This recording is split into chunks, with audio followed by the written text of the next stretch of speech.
शिवसेना कुणाची या सत्ता संघर्षाची सुनावणी सध्या सुप्रीम कोर्टात सुरू आहे। सुप्रीम कोर्टात अनेक महत्त्वाचे मुद्दे मांडले जात आहेत। ठाकरेंच्या शिवसेनेचे कपिल सिब्बल युक्तिवाद करतात आणि निवडणूक आयोग त्याचबरोबर विधानसभा अध्यक्ष या सगळ्यांना लक्ष करतात। शिंदेंकडून सुद्धा युक्तिवाद करण्यात येणार आहे। पण सुप्रीम कोर्टात जेव्हा शिवसेनेच्या खटल्याची सुनावणी सुरू आहे, याआधी राष्ट्रवादीच्या खटल्याच्या वेळी सुद्धा एका प्रकरणाची तुफान चर्चा होते, ते म्हणजे सादिक अली प्रकरण। सादिक अली प्रकरण नेमकं काय आहे, याच प्रकरणाचा संदर्भ देत निवडणूक आयोगानं पक्ष आणि चिन्ह शिंदेंना देण्याचा निर्णय घेतला। या प्रकरणामध्ये नेमकं काय आहे हेच तुम्हाला या व्हिडिओच्या माध्यमातून मी सांगणार आहे। नमस्कार, मी पूजा, तुम्ही पाहताय लोकमत।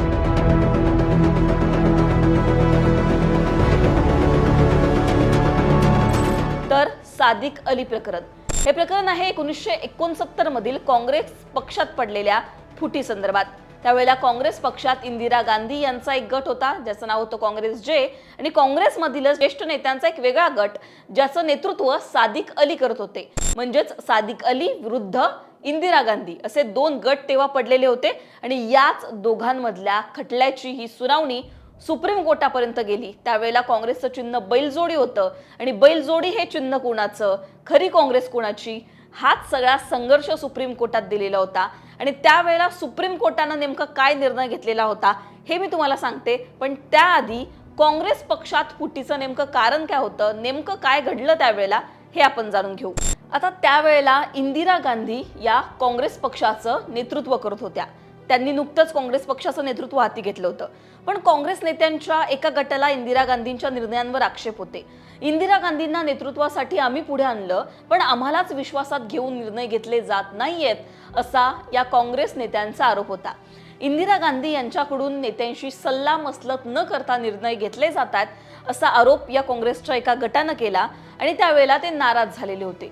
आता इंदिरा गांधी आणि त्यावेळेला काँग्रेसच्या ज्येष्ठ नेत्यांमध्ये खटके उडायला लागले होते। नाराजी मोठ्या प्रमाणात उफाळून आलेली होती। राष्ट्रपती पदाच्या निवडणुकीत हा वाद आणखीन चिघळला। काँग्रेस नेत्यांचा एक गट हा इंदिरा गांधी यांना विरोध करू लागला। यावेळेला राष्ट्रपती पदासाठी काँग्रेस पक्षातूनच दोन उमेदवार पाहायला मिळाले। एक उमेदवार इंदिरा गांधींनी दिलेला होता आणि एक उमेदवार, जो गट नाराज आहे इंदिरा गांधींवर, त्या गटानं एक उमेदवार दिलेला होता। आता या सगळ्यांवरूनच काँग्रेसचे दोन गट झालेलं पाहायला मिळालं। 1969 मध्ये काँग्रेसमध्ये दोन गट पडले। मोरारजी देसाई, नीलम संजीवा रेड्डी, के कामराज, अतुल घोष, निजलिंगप्पा हे नेते इंदिरा गांधी यांच्या विरोधी गटात होते। काँग्रेस संघटन गटानं त्यानंतर केलेल्या बैठकीमध्ये इंदिरा गांधींना काँग्रेसच्या पदावरूनच हटवण्याचा निर्णय घेतला। या सगळ्यानंतर खटला सुरू झाला, तो म्हणजे मूळ काँग्रेस कुणाची, बैलजोडी हे चिन्ह कुणाचं। निवडणूक आयोगाकडे हा सगळा खटला गेला। त्यावेळेला निजलिंगप्पा यांनी संघटन काँग्रेसच्या अध्यक्षपदाचा राजीनामा दिला आणि सादिक अली हे काँग्रेसचे अध्यक्ष झाले। सादिक अली विरुद्ध इंदिरा गांधी हा वाद केंद्रीय निवडणूक आयोगात गेला। आता निवडणूक आयोगाने नेमका काय निर्णय घेतला, तर बहुमताच्या आधारे त्यांनी बैलजोडी हे चिन्ह काँग्रेसला, इंदिरा गांधींना देण्याचा निर्णय घेतला। आयोगाच्या याच निर्णयाविरोधात विरोधक सुप्रीम कोर्टात गेले। आता हे सगळं प्रकरण सुप्रीम कोर्टात गेल्यानंतर सुप्रीम कोर्टाने सुद्धा निवडणूक आयोगाचा निर्णय वैध ठरवला। बहुमताच्या आधारावर सुप्रीम कोर्टानं इंदिरा गांधींच्या बाजूने निर्णय दिला आणि इंदिरा गांधी यांची भारतीय काँग्रेसच्या अध्यक्ष म्हणून यावेळी घोषणा झाली। आता हे सादिक अली नेमके कोण होते, ज्यांनी इंदिरा गांधींच्या विरुद्ध अशा प्रकारे लढा उभारला आणि सादिक अली यांच्या नावानेच हे प्रकरण चर्चेत येतंय। त्यामुळे हे सादिक अली कोण होते ते सुद्धा थोडक्यात सांगते। सादिक अली हे मूळचे राजस्थानचे असलेले, त्याचबरोबर स्वातंत्र्य चळवळीतील सक्रिय कार्यकर्ते ते होते। विद्यार्थी दशेपासून स्वातंत्र्य चळवळीत त्यांचा सहभाग होता। परदेशी मालावर बंदी, मिठाचा सत्याग्रह अशा अनेक आंदोलनामध्ये त्यांचा सहभाग होता। 1947 ला देशाच्या फाळणीला त्यांनी कडाडून विरोध केला होता। त्यानंतर ते राजकारणात आले। काँग्रेसमध्ये सादिक अली सक्रिय झाले होते। काँग्रेसमध्ये त्यांनी विविध जबाबदाऱ्या पार पाडल्या होत्या। 1971 ते 1973 यावेळेला सादिक अली हे काँग्रेसचे राष्ट्रीय अध्यक्ष होते। त्यानंतर 1977 1980 महाराष्ट्राचे राज्यपाल सुद्धा ते होते। 1978 साली शरद पवारांनी बंड करत पुलोतचं सरकार स्थापन केलं होतं। त्यावेळेला सादिक अली यांना राज्यपाल म्हणून मुख्यमंत्री पदाची त्यांनी शपथ घेतलेली होती।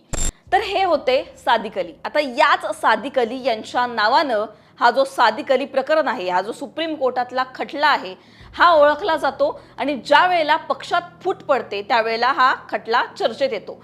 पण आत्ता हा खटला इथे लागू होत नाही, हा युक्तिवाद कपिल सिब्बल यांनी सुप्रीम कोर्टात केला. असं ते का म्हणाले, तर त्यांचं म्हणणं आहे त्यावेळेला सुप्रीम कोर्टाने बहुमताच्या आधारे इंदिरा गांधींना काँग्रेस पक्ष आणि बैलजोडी चिन्ह दिलं. पण यावेळेला इथे शिवसेनेच्या बाबतीत ते का लागू होत नाही, कारण बहुमत ज्या आधारे सिद्ध केलं गेलं आहे, म्हणजे जो निर्णय निवडणूक आयोगाने शिवसेनेच्या बाबतीत दिलेला आहे बहुमताच्या आधारे चिन्ह आणि पक्ष त्यांना देण्याचा, पण तो निर्णय चुकीचा आहे हे आम्ही म्हणतोय. कारण पहिले आमदारांच्या अपात्रतेचा निर्णय होणं गरजेचं होतं, जो निर्णय घेण्यात आलेला नाहीये. आणि बहुमत हे विधिमंडळ पक्षाच्या आधारे निवडणूक आयोगाने ठरवलं, पण विधिमंडळ पक्ष वेगळा, राजकीय पक्ष वेगळा, आणि त्यामुळे राजकीय पक्ष हा उद्धव ठाकरेंकडे होता. त्यामुळे जो निर्णय निवडणूक आयोगाने दिला शिंदेंच्या बाजूने, तो या निकालाचा संदर्भ दिलेला आहे, तो कसा चुकीचा आहे हे कपिल सिब्बल यांनी सांगितलं. कारण त्यानंतर 1982ला पक्षांतर बंदी कायदा आला, जो की सांगतो की अपात्रतेचा निर्णय हा विधानसभा अध्यक्षांनी घ्यायचा असतो. त्याच्यामुळे विधानसभा अध्यक्षांनी अपात्रतेचा निर्णय घेतलाच नाही, 10व्या अनुसूचीला हात लावलाच नाही, आणि डायरेक्ट तुम्ही जर त्या सादिक अली प्रकरणाचा संदर्भ देत असाल तर ते चुकीचं आहे, असा युक्तिवाद कपिल सिब्बल यांनी सुप्रीम कोर्टात केला होता. त्यामुळे एकूणच सादिक अली प्रकरण चर्चेत आलं होतं आणि ते नेमकं काय होतं हे तुम्हाला सांगण्याचा प्रयत्न होता. तुम्हाला याबद्दल काय वाटतं, तुमची मतं कमेंटमध्ये सांगा. लोकमतला सबस्क्राईब केलं नसेल तर सबस्क्राईब करायला विसरू नका.